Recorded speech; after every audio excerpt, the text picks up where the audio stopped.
کہ پیارے رسول صلی اللہ علیہ وسلم نے فرمایا تمہارے بچے جب 7 سال کے ہو جائے تو ان کی نماز کی تاکید کرو. کتنی سال کی عمر؟ 7 سال. بچی ہو بچہ ہو 7 سال کی عمر. اور ماشاءاللہ ہمارے بڑوں کو اور ماں باپ کو فکر ہوتی ہے نا بچہ اسکول چلا جائے. 7 سال میں نہیں، وہ ماشاءاللہ سویرے سویرے 3 سال کا ہو تو اسکول کے دروازے پہ موجود ہوتا ہے، 4 سال کا ہو تو اسکول کے دروازے پہ موجود ہوتا ہے. اور وہ بچہ تو خود نہیں جا سکتا. یہ اہتمام کون کرتا ہے؟ ابا کرتے ہیں، اماں کرتے ہیں، گھر کے بڑے کرتے ہیں. 3-4 سال میں اسکول کے دروازے، اور ایک نہیں لاکھوں موجود ہوتے ہیں اسکول کے دروازے پہ. اور اگر مسلمانوں کو اپنی نبی کی بات پر اعتماد ہو جائے اور ان کے دلوں میں، مسلمانوں کے دلوں میں اپنے نبی کی بات کی کوئی اہمیت ہو جائے تو بتائیے 7 سال کے کتنے بچے مسجد میں ہوں؟ 7 سال کے کتنے بچے مسجد میں ہوں؟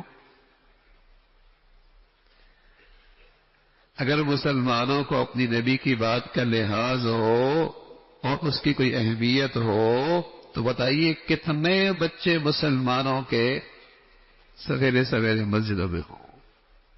بچے خود تو نہیں آتے، اور نہ ہی وہ بچے خود اسکول جاتے ہیں. 4 سال کا بچہ کہاں جاتا ہے، بلکہ روتا ہے.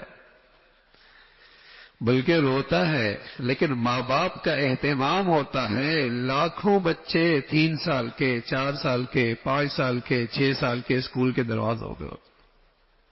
اہتمام ہے نا. کچھ ملتا ہوا نظر آتا ہے، کیریئر بن جائے گا، زندگی بن جائے گی. اور اگر مسلمانوں کو یہ احساس ہو جائے کہ اللہ کے پیغمبر نے بتایا کہ ان کی زندگی، ان کی کیریئر، ان کا کریکٹر، ان کی سیرت بننے کی بنیاد نماز ہے، نماز نہیں تو کبھی یہ با کردار، با اخلاق ہو ہی نہیں سکتا.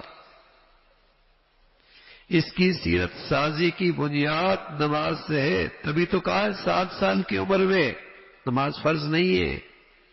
کردار بنانا ہے، اخلاق بنانے، فرد بنانا ہے، سیرت بنانی ہے. 7 سال کی عمر میں نماز پڑھ لو. تو پیارے رسول صلی اللہ علیہ وسلم نے فرمایا جب تمہارے بچے 7 سال کے ہو جائیں تو انہیں نماز کی تاکید کرو، اور جب 10 سال کے ہو جائیں تو نماز میں کوتاہی کرنے پر ان کو سزا دو اور ان کو بستر سے ان کے بستر الگ کر دو. یعنی ایک ہی چادر میں 2 بچے 10 سال کے اکٹھے نہ سوئیں، ایک ہی کمبل میں دونوں اکٹھے نہ سوئیں، ان کے بستر الگ. دیکھو کیا سبحان اللہ تربیت، کیسی رہنمائی ہے، کیسا پیغام ہے، کیسی حفاظت ہے. بستر ان کے الگ کر دو، چادر الگ کر دو، کمبل الگ کر دو، یہ الگ کر دو، اور 10 سال کی عمر میں انہیں سزا دو. اب تو دنیا میں ہمارے ملکوں کے اندر بھی قانون پاس ہو، جسمانی سزا پہ قانون پاس ہو گئے. آپ کے ملک کے اندر بھی ہو گئے، یا آہستہ آہستہ وہیں آپ کو لے کے جا رہے ہیں جہاں بیٹا باپ کے سامنے کھڑا ہوگا اور باپ کے لیے وہ تھانے پہنچا ہوا ہوگا. باپ کی شکایت کرنے کے لیے تھانے فون کر دے گا، باپ نے یوں کہا ہے مجھے. یہ ہمیں اسی طرف لے کے جا رہے ہیں جیسے باہر کی دنیا میں ہوتا ہے.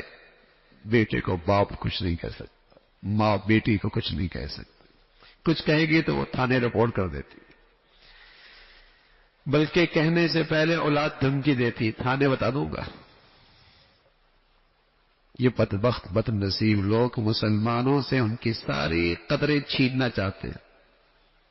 بڑوں کا احترام، ماں باپ کا احترام، بڑوں کی عزت، استاد کی عزت، بڑوں کی قدر، وہ ساری قدریں، ساری اسلامی خوبیاں ہماری زندگیوں سے اٹھانا چاہتے ہیں. اس کی ابتدا اور غیروں کے نظام تعلیم ہے، اور اس کی انتہا یہ قانون سازی ہے. پہلے زمین بناتے ہیں، فضا بناتے ہیں، ماحول بناتے ہیں، پھر قانون بنتے ہیں. تو تو رسول کریم صلی اللہ علیہ وسلم کیا کہہ رہے ہیں؟ 10 سال کی عمر میں نماز پڑھنے پر سزا دو. اب دیکھیے 10 سال کی عمر میں بھی نماز فرض نہیں ہے، یہاں بھی نماز فرض نہیں ہے، لیکن اللہ کے نبی صلی اللہ علیہ وسلم اس کی اہمیت بتا رہے ہیں.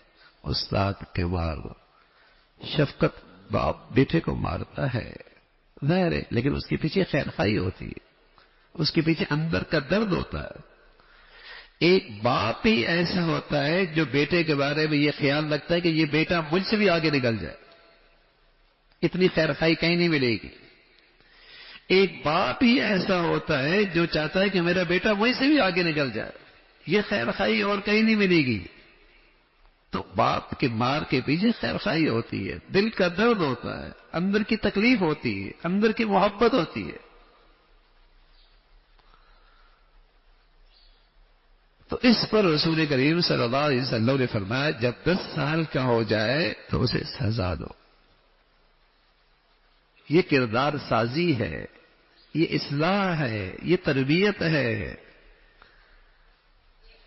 یہ اس کے اخلاق کو سنوارنا ہے، یہ بچوں کی تربیت ہے.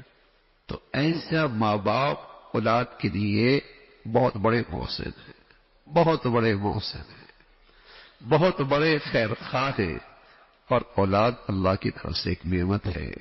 اس کی تربیت اور اس کی کردار سازی اور اسے اللہ والا بنانا اور اسے دین کا ماحول دینا، یہ ماں باپ کا اولاد پر بہت بڑا احسان ہے، ماں باپ کی ذمہ داری بھی ہے. اللہ رب العزت ہم سب کو نیک صالح اولاد نصیب فرما دے.